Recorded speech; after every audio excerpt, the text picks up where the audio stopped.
Hello students, welcome to zero campus. आज जो मैं क्वेश्चन बनाने जा रहा हूँ ये क्लास 10 सीबीएसई, क्लास 10 आईसीएसई और कॉम्पिटिटिव एग्जामिनेशन के लिए काफ़ी इंपॉर्टेंट है। सीबीएसई बोर्ड में ये पॉलिनोमियल चैप्टर के अंदर आता है, आईसीएसई बोर्ड में ये क्वाड्रेटिक इक्वेशन चैप्टर के अंदर आता है। और इस क्वेश्चन को बनाने से पहले मैं बोलना चाहता हूँ कि इस क्वेश्चन को मैं 3 डिफरेंट मेथड से करूँगा। पहला मेथड जो है वो काफ़ी यूज़फुल है कॉम्पिटिटिव एग्जामिनेशन के लिए। अभी पैंडमिक में काफ़ी सारे एग्जामिनेशन एमसीक्यूज़ में हो रहे हैं ऑनलाइन में, तो उसमें आप इसको डायरेक्टली टिक कर सकते हो। अगर स्कूल में भी ये अगर क्वेश्चन आता है तो आप इसको डायरेक्टली टिक कर सकते हो। और ओलंपियाड्स में ये यूज़फुल है इस तरह का क्वाड्रेटिक इक्वेशन। और आप अगर ये 3 to 4 मार्क्स में आपके बोर्ड्स एग्जामिनेशन में आता है तो आप इस क्वेश्चन को बनाने के बाद फाइनली फर्स्ट मेथड को यूज़ करके डायरेक्ट आंसर चेक कर सकते हो। 5 to 10 सेकंड्स में आंसर आ जाएगा और इस क्वेश्चन को आप चेक कर सकते हो। तो इस क्वेश्चन को बनाना स्टार्ट करते हैं। और थर्ड मेथड जो मैं बनाने जा रहा हूँ वो थर्ड मेथड काफ़ी स्टूडेंट्स को मैंने देखा है कि वो थर्ड मेथड का यूज़ नहीं करते, उस अप्रोच से उस क्वेश्चन को नहीं देखते। तो मैं चाहता हूँ कि स्टूडेंट्स उस अप्रोच से भी देखें इस क्वेश्चन को। तो चलिए बनाना स्टार्ट करते हैं। मैंने जैसा कि कहा 5 से 10 सेकंड में इसका आंसर निकाल सकते हैं। तो x का वैल्यूज़ निकालना है, जीरोज़ मतलब वैल्यूज़ या रूट्स कहे आप। तो x का 2 वैल्यू होगा p+1 एंड p, जिसमें कि ये माइनस होगा। दैट्स इट, ये आंसर आ गया। अब आपको ये आंसर 5 से 10 सेकंड में निकालने के लिए काफ़ी प्रैक्टिस चाहिए, और उसमें क्या क्या आपको स्टेप्स लगेंगे वो मैं बताता हूँ। पहला स्टेप 1 कि आपको देखना है कि इसमें क्या फैक्टर है। ठीक है, तो फैक्टर्स आपको यहाँ दिया हुआ है, फैक्टर के रूप में ही दिया हुआ है p एंड p+1। तो स्टेप 1 है देखना कि फैक्टर क्या है। फैक्टर क्या क्या है, p और p+1। लेकिन प्रॉब्लम क्या होता है, मैं यहाँ पर बता रहा हूँ प्रॉब्लम क्या होता है कि अगर पहले p लिख देंगे और बाद में p+1 लिखेंगे तो बड़ा कौन है छोटा कौन है, इसमें थोड़ा सा दिक्कत हो रहा है। ये छोटा है, ऑब्वियसली इसमें 1 ऐड हो गया है तो ये बड़ा है। तो फैक्टर्स को तो लिखना ही है, लेकिन फैक्टर्स को पहले बड़ा लिखना है फिर छोटा लिखना है। और स्टेप 2 में क्या है, साइन कन्वेंशन।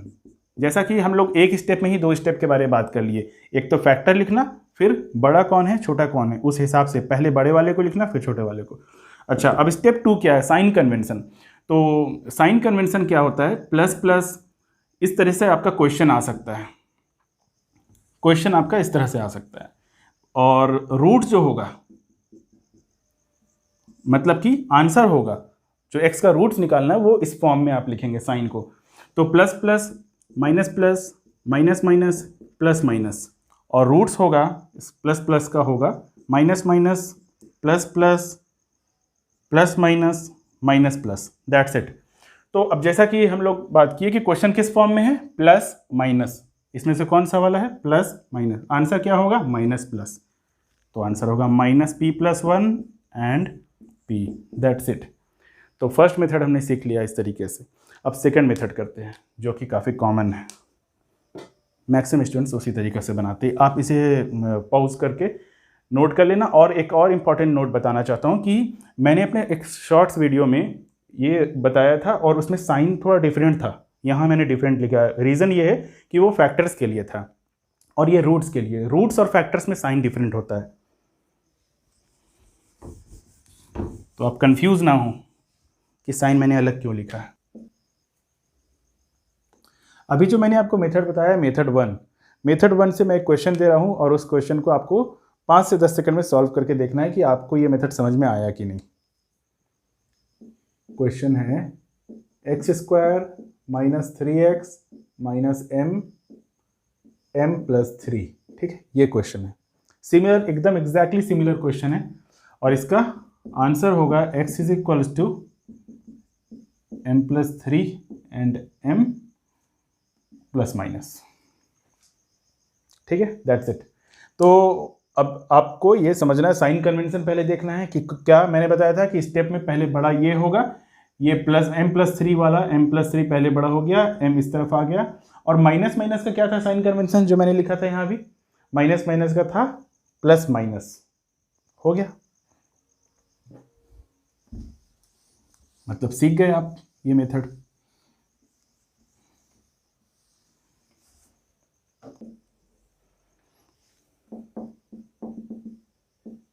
मेथड 2 क्या है, क्वेश्चन क्या है हमारा, x square plus x minus P, P plus one. इसमें क्या करना है कि दो वेरिएबल है हमारे पास एक्स और पी, दोनों वेरिएबल को मल्टीप्लाई करके दो बार लिखना है, एक बार प्लस में एक बार माइनस में, ताकि इक्वेशन बैलेंस रहे। Plus P x minus P x मैंने दो बार लिख दिया, अब ये इक्वेशन बैलेंस है। ठीक है, अब इसमें हम कुछ ऐसा कॉमन लेंगे कि p प्लस वन आ जाए। तो इसमें से अगर x कॉमन ले ले तो p प्लस वन हो जाएगा, x कॉमन ले लिए तो 1 प्लस पी मतलब p प्लस वन। अब ये दोनों टर्म को पास पास लिख देंगे और ये दोनों को पास पास, X square minus P X और ये वाला x, इसे स्टैंडर्ड फॉर्म में लिखते हैं p plus one, p plus one. ये दोनों में से कुछ ऐसा कॉमन लेंगे, ऑब्वियसली x कॉमन निकल रहा है तो x माइनस पी, और ये दोनों में से p प्लस वन कॉमन लेंगे तो x minus P, x minus P, x minus P. ठीक है, तो x माइनस पी, अब दोनों टर्म, ये दो टर्म बचा हमारे पास, x माइनस पी इन दोनों टर्म में से कॉमन लेंगे। यहाँ क्या बच गया x और यहाँ p प्लस वन। अब ये दो फैक्टर्स फाइनली बचा, इसको जीरो के सामने रख के इक्वेट करेंगे। यहाँ करते हैं, x माइनस पी को जीरो के सामने रखे तो क्या वैल्यू आएगा, x is equals two plus P, ये माइनस पी इस तरफ आ गया, और एक वैल्यू जो होगा x plus P plus one को जीरो के सामने रखेंगे तो x का क्या वैल्यू आएगा, माइनस पी माइनस वन। तो x का वैल्यू अगर माइनस कॉमन ले ले p प्लस वन, देखिए ये दो वैल्यू आ गया x का, सेम आंसर। अब इस वैल्यू को हम याद रखते हैं और थर्ड वाले मेथड से करते हैं, जो कि कंसेप्चुअल है, थोड़ा डिफरेंट है।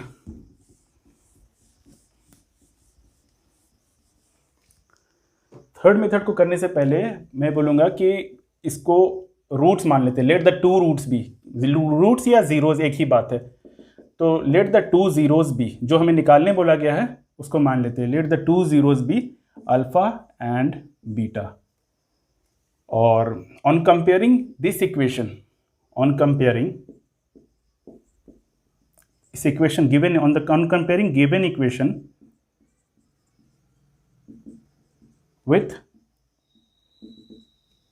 स्टैंडर्ड क्वाड्रेटिक इक्वेशन का जो इक्वेशन होता है A X square plus B X plus C, इससे अगर कंपेयर करें तो x क्या मिल रहा है, a क्या मिल रहा है, a is equals to one, यहाँ क्या हिडन है 1, और b क्या मिल रहा है, b इज इक्वल्स टू ये भी 1, c क्या मिल रहा है, पूरा का पूरा ये, क्योंकि प्लस c है और ये पूरा साइन के साथ आ जाएगा, c मिल रहा है हमें minus P, p plus one.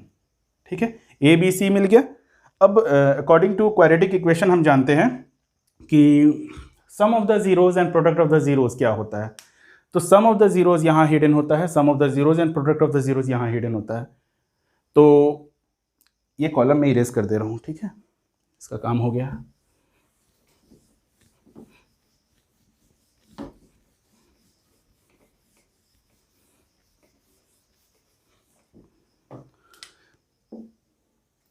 Some of the zeros मतलब जो दो जीरोज का वैल्यू है उसका सम क्या आएगा, माइनस बी बाई ए। और अगर इस तरह से बोले तो दो जीरोज हम लोग माने हैं alpha beta, alpha plus beta, तो माइनस बी बाई ए क्या होगा, माइनस बी मतलब माइनस वन और ए मतलब वन, तो फाइनली ये क्या हो गया माइनस वन, मतलब हमारे पास अल्फा प्लस बीटा का वैल्यू आया है माइनस वन। ये इक्वेशन नंबर वन।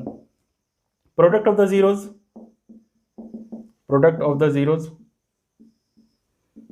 क्या होता है, अल्फा बीटा, ऑब्वियसली दो जीरो माने हैं अल्फा बीटा, तो उसका प्रोडक्ट होगा अल्फा बीटा, और इसका फॉर्मूला क्या है, सी बाई ए पॉजिटिव में। तो सी क्या है हमारे पास, सी पूरा का पूरा minus P, P plus one, और ए है वन, तो नीचे तो डिनोमिनेटर वन है, कोई फर्क नहीं पड़ता, तो अल्फा बीटा क्या आ गया हमारे पास, minus P, P plus one, and this is considered as equation number two. ये इक्वेशन टू हो गया। अब क्या करना है, अब हमें कंपैरिजन करना है और p का वैल्यू निकालना है कंपेयर करके। तो यहाँ से क्या देख सकते हैं कि कोई एक अल्फा या बीटा का वैल्यू हम निकालकर इस दूसरे इक्वेशन में पुट करेंगे। तो पहले from equation one, equation one से हमें अल्फ़ा मान लेते हैं। अल्फ़ा का वैल्यू क्या होगा, कोई भी मान सकते हैं। अल्फ़ा ले लिए तो अल्फ़ा का वैल्यू -1 और ये बीटा उस तरफ गया तो माइनस बीटा, मतलब माइनस कॉमन ले लिए तो 1 प्लस बीटा। ये आ गया किसका वैल्यू, अल्फ़ा का value. Now putting this value of alpha in second equation, उस इक्वेशन में रख के कोई फायदा नहीं, तो इन सेकंड इक्वेशन, अगर सेकंड इक्वेशन में ये अल्फ़ा का वैल्यू इस तरफ रखते हैं तो क्या होगा।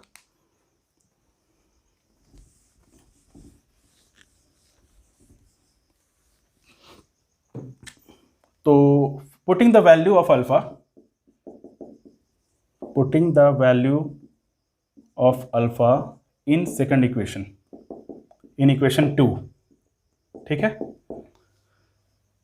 अल्फ़ा बीटा है, अल्फ़ा का वैल्यू आया हमारे पास माइनस बीटा प्लस अल्फ़ा, ठीक है, minus beta plus alpha, alpha minus beta plus 1, ठीक है। तो लिख दिए माइनस बीटा प्लस 1, ये अल्फ़ा का वैल्यू है और बीटा को तो बीटा ही लिखेंगे, इज इक्वल्स टू ये वाला क्या है इक्वेशन 1 में, माइनस पी प्लस 1।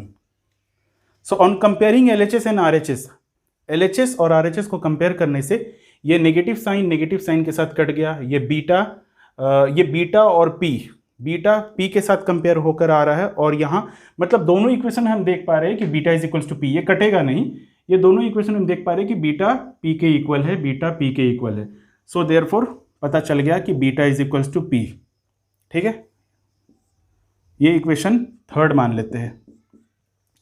अब now putting this equation in any of the equation, ये जो इक्वेशन 3 जो है उसको किसी भी इक्वेशन में पुट करते हैं, तो बीटा का वैल्यू p है। Now putting this in equation, putting the value of beta in equation 2, तो अल्फा बीटा में अगर पुट करते हैं, अल्फा बीटा में अगर, अल्फा बीटा क्या है, माइनस पी प्लस 1, इस तरफ बनाता हूं, कंसेप्चुअल है तो थोड़ा लंबा तो होगा।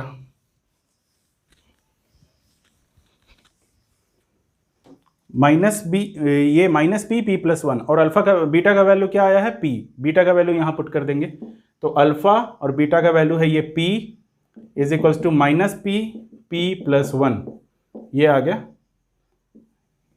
गया वैल्यू अल्फा इंटू पी को p से कैंसिल कर दिए, minus alpha is equals to minus P plus 1। तो आप देख सकते हैं तीनों मेथड में आंसर सेम आया है। अल्फा मतलब कि फर्स्ट वाले जीरोस का वैल्यू माइनस पी प्लस 1 और बीटा का वैल्यू हमारे पास आया है p, that's it answer. Thank you guys, thanks for watching.